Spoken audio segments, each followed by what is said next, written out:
কোন ওয়াজের মাধ্যমে ঈমান চলে যায়, ঈমান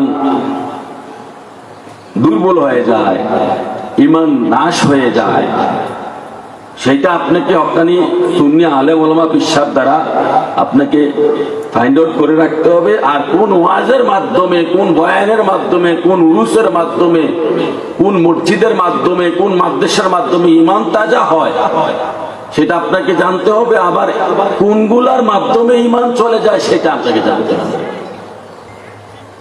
আমি সংক্ষেপে কয়েকটা বলে দিই।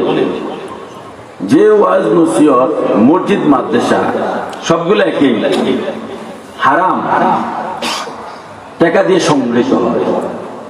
যে মসজিদ হারাম টাকা প্রতিষ্ঠিত সেখানে নামাজ কবুল হবে না, নামাজ পড়তে পারে না, নামাজ কবুল জিন্দিগিতে না, কিয়ামতের আগে পরে কেউ প্রমাণ করতে পারবে না হালাল হারাম টাকা দেওয়া সংগঠিত মসজিদ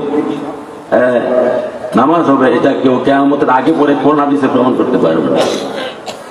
হারাম টাকা দিয়া যে মাদ্রাসা হয়েছে সেই মাদ্রাসায় আল্লাহ রাসূল কবুল করবে। আল্লাহ তো ডাইরেক্ট বলতেছে আল্লাহ রাসূল পাক, তিনি না পাক জিনিস কবুল করেন না।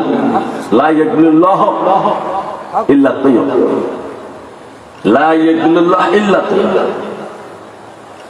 আল্লাহ হারামের কোনো কিছু